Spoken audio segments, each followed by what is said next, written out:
Hello and welcome to the Gooner Talk, back again with you guys for another show.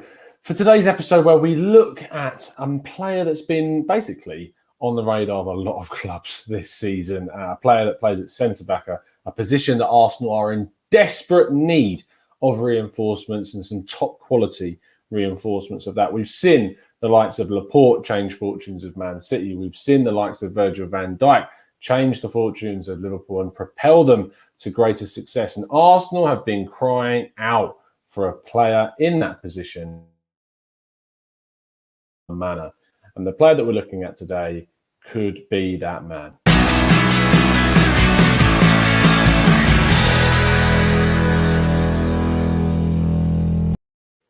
And that man is Diego Carlos. Diego Carlos, who is the Brazilian centre-back for Sevilla, is the man that we're going to be looking at today in our Tactical Breakdown show, which is the show in which we break down the players that are linked to the Arsenal in a statistical, analytical, and with the help of some expert insight as well. Before we get into things, please can you make sure you drop a like on the video and subscribe to the channel if you're new around here, and click that notification bell as well to make sure that you are getting hold of all of the content as soon as it drops. And finally, please make sure you click the link in the description to access our website and get some access to some amazing and more free content from us regarding some articles, written work from myself, from Drew, and from some of the other guys as well.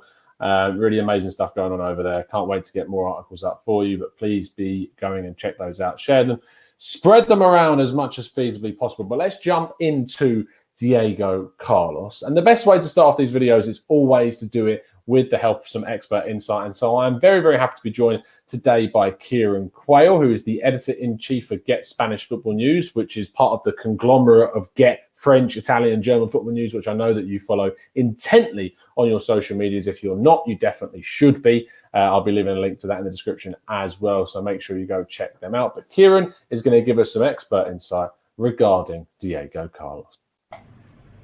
Sevilla defender Diego Carlos is attracting a lot of interest from Premier League clubs, including Arsenal.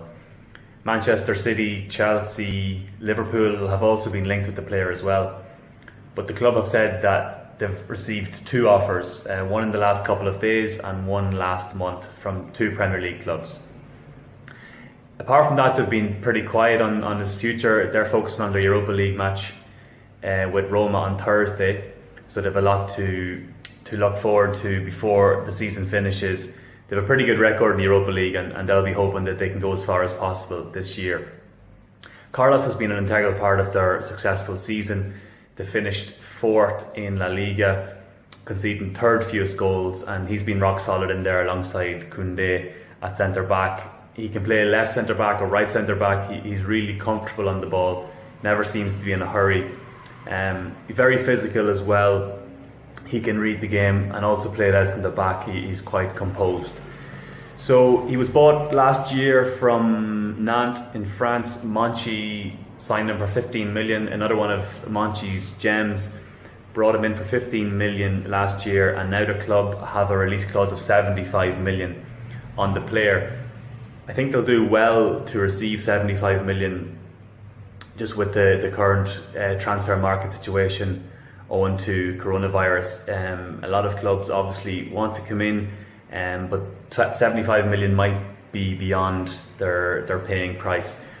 Sevilla are in a very good financial situation at the moment, having just qualified for the Champions League, and they don't really need to sell. They'll be hoping to keep him for their own for their own Champions League campaign next season, and to be able to push on in the league as well. So they'll not be too keen to sell. But if an offer does come in at the end of the season, it'll be interesting to see what happens. Koundé is 27, so he's coming into his prime, and he definitely has a big future in the game. Whether that's going to be in the Ramon Sanchez Pizjuan with Julian Lopetegui, or whether that's going to be in England, remains to be seen. The player's said to be happy in Seville. He's really improved in the last 12 months, and now half of Europe are interested in signing him, so it'll be interesting to see where that goes. He's been a joy to watch this year, really. Very physical. He's a leader in his own right as well. He's Brazilian, so he hasn't had too many problems adapting Brazilians tend to learn Spanish quite quickly, so he's been able to come in and get going straight away, and he's been brilliant, making 41 appearances across the season. He's even got a couple of goals in there as well, which doesn't surprise me because he's so good in the air.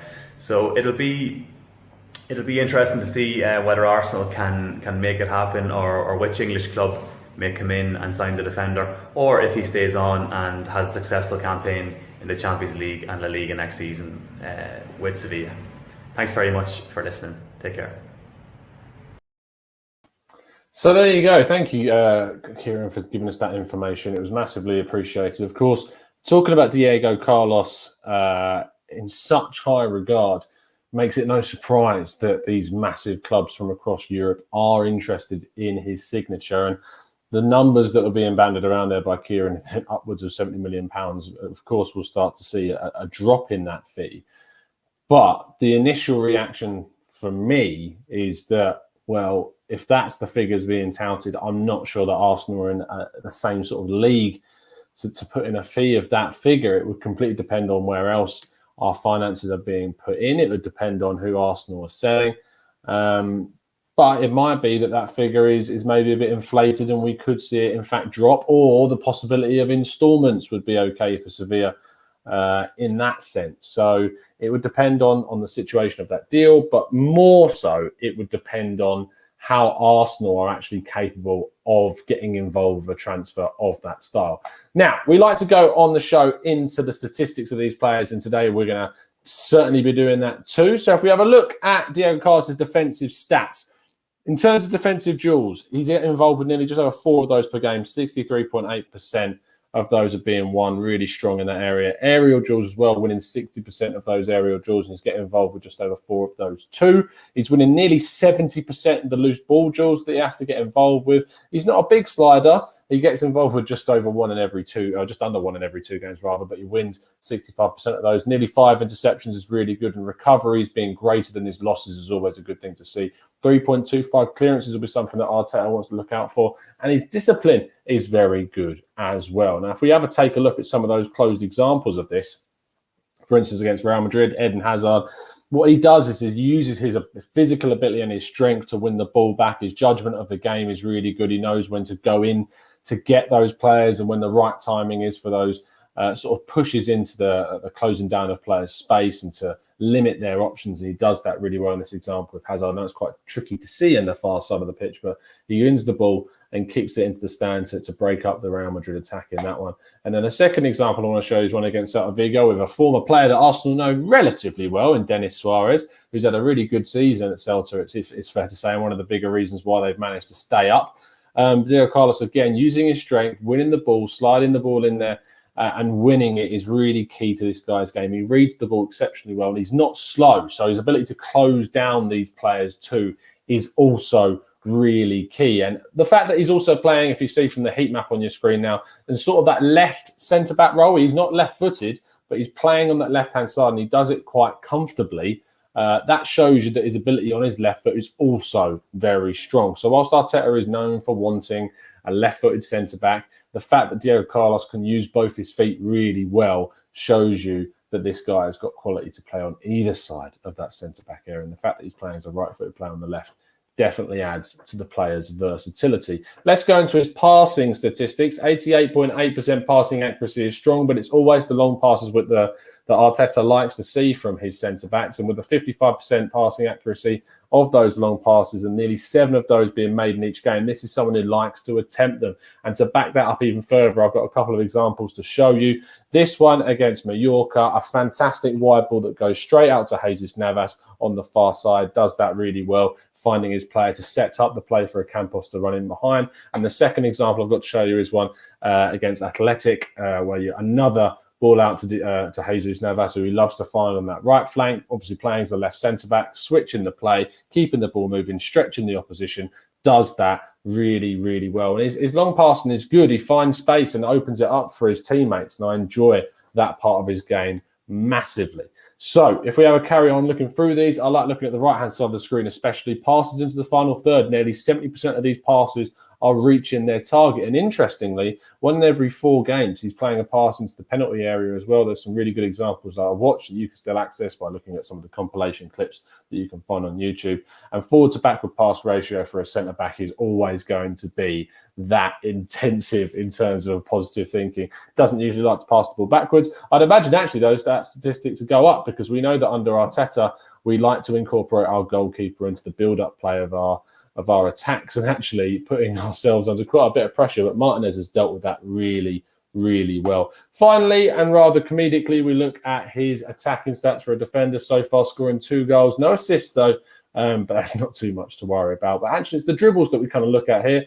Dribbling, not really part of his game across the season. He's only dribbled out of his box out 10 times is how many he's done it this season. He's not a one to dribble it out quite like William Saliba is, for instance. In fact, I'll show you that just for a comparison. It's quite good if we look at Saliba and what he's done at Saint-Etienne in his 2 seasons in Liga and the Coupe de France and the Coupe de la Ligue as well. Looking at his attacking stats, dribbles, total 47. So you can see there that we've got Saliba, that is a player that likes to bring the ball out from the back, and in a really successful way with a 63.8% success rate too. So really good stuff to see that if we can get these 2 playing together, I think that you've got a chance to get 2 players that complement each other really, really well. That's my thoughts. That's statistics. That's the expert insight from Kieran Quaile. Make sure you go check out his stuff. Thank you ever so much for tuning in. If you would like to help us out on the channel and help support us, please join us up as a member. It means you get loads of exclusive content. It's August now, brand new month, brand new opportunities for our members to get more exclusive content. There's going to be a pro members podcast coming out very, very soon. And then our expert members will also, on top of that, because expert members get everything from the pro side or the plus side of things, and from the TG2 member side of things, they'll also be getting a exclusive interview with a journalist, ex-pro YouTuber, etc. This month as well. So looking forward to providing you with that additional content. So thank you ever so much to all of our members and to everyone else. Speaking of which, a massive thank you to the expert members so far: Robert, Abdullah, Root, Grass, Afnan, Clarify, Zamir, Ashwin, Owen, Mike, Carl, Gary, Matt, from Dull Square to Where, Olisola, Glenn, Mosaic, PM, HK, Brian Robles, and Jared as well. I'm getting quicker and faster at saying that every single time. Of course, earlier on today, we did a show with Drew looking at the tactical side of things around Willian and Coutinho. So if you enjoy that sort of stuff, please make sure you go and check that one out as well. I've been Tom, and this has been The Gooner Talk. Follow us over on Twitter at The Gooner Talk TV. But it's been a real pleasure speaking to you. And as always, up the Arsenal.